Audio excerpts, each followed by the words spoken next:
ओम शांति। शुभ प्रभात रूहानी आत्माओं। चलिए आज मैं आपको 10 अप्रैल की मुरली के 9 अनमोल महत्वपूर्ण बिंदुओं को छोटे और सरल तरीके से समझाऊंगी। आज की मुरली में बार बार बाबा कहते हैं कि ईश्वर की याद में रहकर देह अभिमान छोड़कर और पवित्र जीवन जीने से ही सच्चे स्वर्ग की प्राप्ति होती है। पहला पॉइंट, आज की मुरली में बाप दादा कहते हैं, यदि मन का लगाव कपड़ों, खाने पीने, शौक और मौज मस्ती में है तो वही मन बार बार भटकता रहता है। यह लगाव ऊंची मंजिल अर्थात आत्मिक उन्नति तक पहुंचने में बाधा बन जाता है। इसीलिए बाबा कहते हैं, बच्चे वनवासी बनो अर्थात मन से सबसे अलग हो जाओ। यहाँ तक कि शरीर के अहंकार और उसकी याद भी छोड़ दो।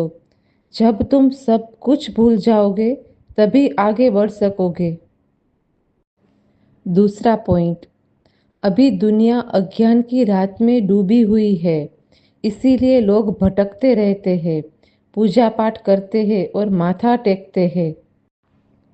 और जब परमात्मा आते हैं तो वे सच्चा ज्ञान प्रदान करते हैं, जैसे सूर्य का उदय होकर अंधकार को दूर कर देता है। तीसरा पॉइंट, बाप दादा हम बच्चों को समझा रहे हैं कि श्री कृष्ण सबके पिता नहीं है, वे एक राजकुमार थे।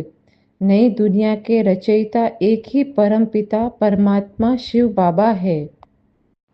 वही स्वर्ग की स्थापना करते हैं और वही वर्ल्ड गॉड फादर है।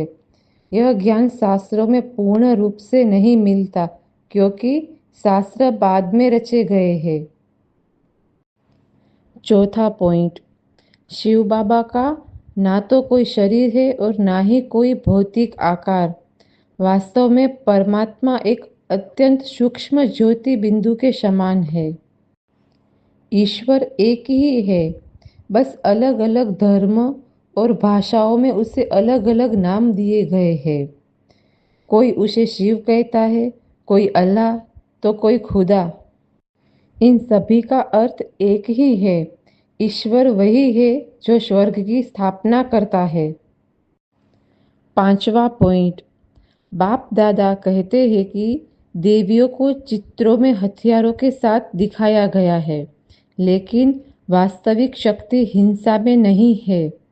सच्ची शक्ति तो योग अर्थात ईश्वरीय याद की शक्ति है। विश्व पर राज्य तलवार या शस्त्रों से नहीं, बल्कि मन की शक्ति और पवित्रता के बल से प्राप्त होता है। छठा पॉइंट, लोग गंगा जल को पवित्र मानते हैं, इसी कारण गंगा जैसी कथाएं प्रचलित हो गई। वास्तव में ईश्वर का ज्ञान ही सच्ची गंगा है, जो मनुष्य के मन को पवित्र करता है। सातवां पॉइंट, आज बाबा समझा रहे हैं कि बेहद का संन्यास किसे कहते हैं। यह घर छोड़ने का संन्यास नहीं है, बल्कि मन और बुद्धि को पुरानी दुनिया से अलग करने का संन्यास है। इसी को कहते हैं बेहद का संन्यास। आठवां पॉइंट, आज बाबा ने उन्हीं बच्चों को सहज योगी भव का वरदान देते हैं, जो बच्चे सदा बाप को अपना साथी समझकर कार्य करते हैं।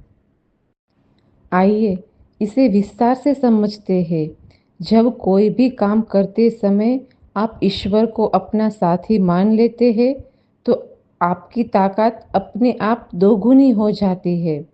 जो हमेशा हमारे साथ रहते हैं, उसे याद रखने के लिए अलग से प्रयास नहीं करना पड़ता। जब हमारी बुद्धि हमेशा अच्छे और सच्चे विचारों के संग जुड़ी रहती है, तो मनुष्य स्वाभाविक रूप से सहज योगी बन जाता है।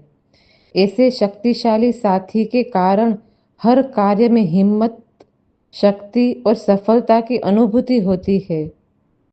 नौवां पॉइंट, महारथी वह व्यक्ति है जो धन, अहंकार, डर, लालच या भ्रम के असर में आकर अपने विवेक और सही रास्ते से नहीं भटकता। आत्माओं, मुरली में से छोटे और ज़रूरी पॉइंट्स निकालना और उन्हें समझाना मेहनत का काम है। मैं यह इसीलिए करती हूँ ताकि सारी रूहानी आत्माओं इन छोटे पॉइंट्स को अपनी डायरी में लिखकर दिन में कई बार दोहराए और उन्हें अपने रोज़ के जीवन में लागू कर सके। यदि आप इसी प्रकार सरल और स्पष्ट तरीके से मुरली के पॉइंट्स जानना चाहते हैं तो इस चैनल से जुड़े रहने के लिए सब्सक्राइब करें। इस ज्ञान को दूसरों तक पहुंचाने के लिए लाइक और शेयर करें। बाबा की तरफ से सभी आत्माओं को याद, प्यार, गुड मॉर्निंग, ओम शांति।